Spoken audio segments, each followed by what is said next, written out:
From this moment of great joy, we transition to our Yizkor service, moment of remembrance. 2 weeks ago, my wife Emily and I named our newborn daughter.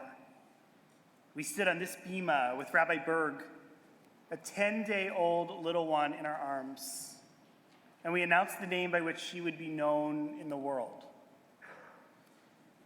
In the process of picking a name and planning a baby naming ceremony, we learned that naming a person is a significant creative act. When our daughter was born, even though we knew that my wife had birthed her into the world, she seemed kind of foreign to us. She came into the world fully formed, and it was only now that we were getting a chance to meet her.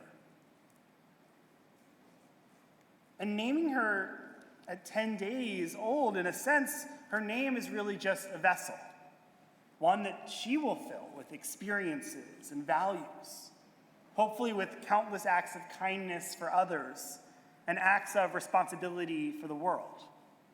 Her name is really her own to make.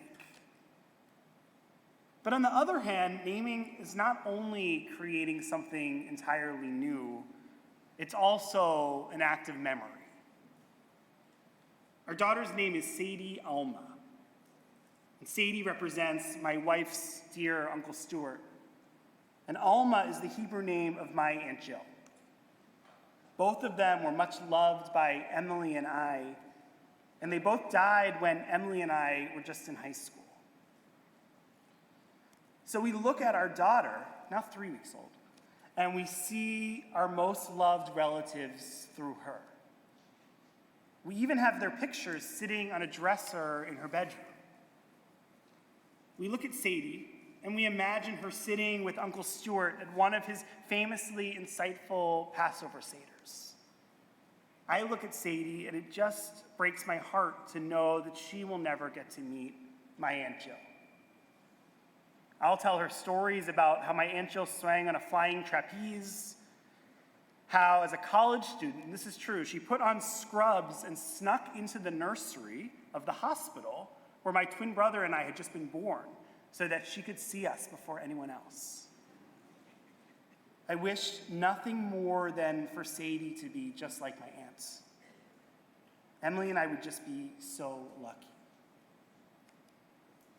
In naming, we learned that there's an interplay between memory and creation.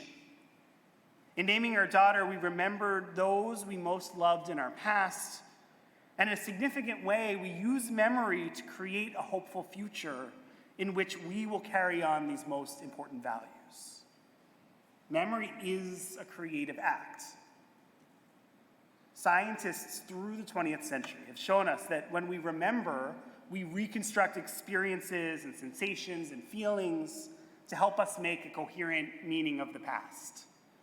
In fact, neuroscientists have shown that the hippocampus, the same part of the brain, is responsible for making connections and also for remembering. In other words, memory looks both backwards and forwards in time. And these brain scans, they prove what Judaism has always known. Memory is the foundation of our Torah and of our tradition. We tell stories of our ancestors not only as a bridge to the past, but to orient our present and our future. And on this holiday of Shavuot, we even merge these timelines.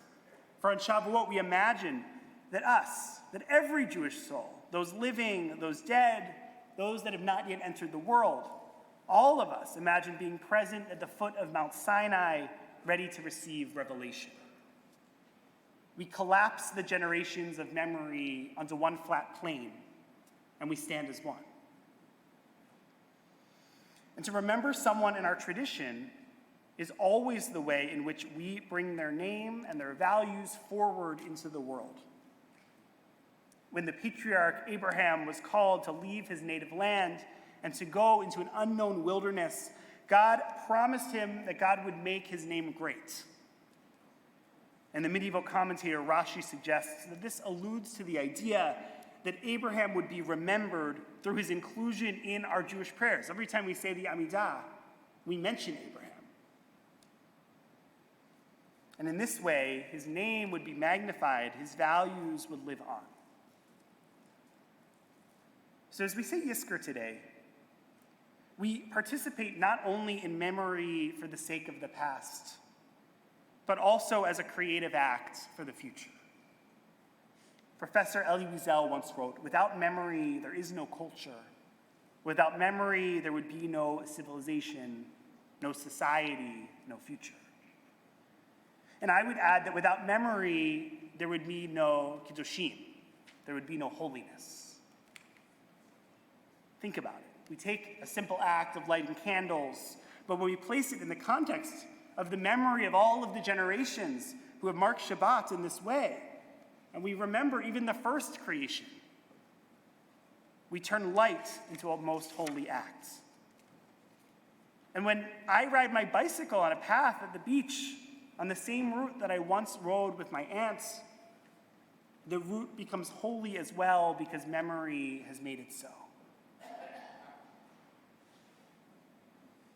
To remember is a creative act.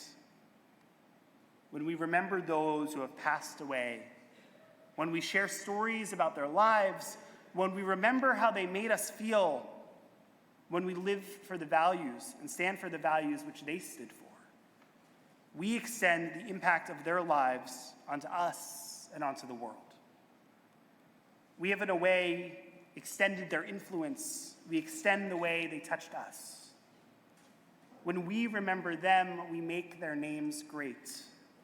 We not only bring the past into the present, but we ensure that their values help orient us into an uncertain wilderness as well.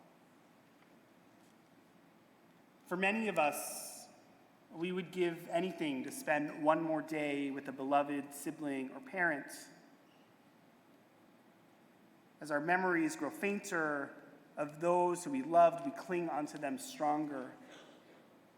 And today, as we rise for Yizkor, we stand together not only in memory, but in creation.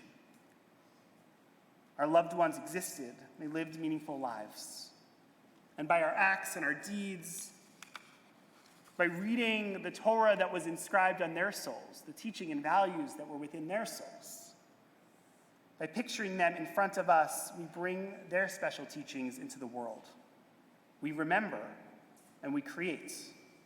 We remember the past and we reorient the future. So let us rise for Yizkor. Let us make their names great.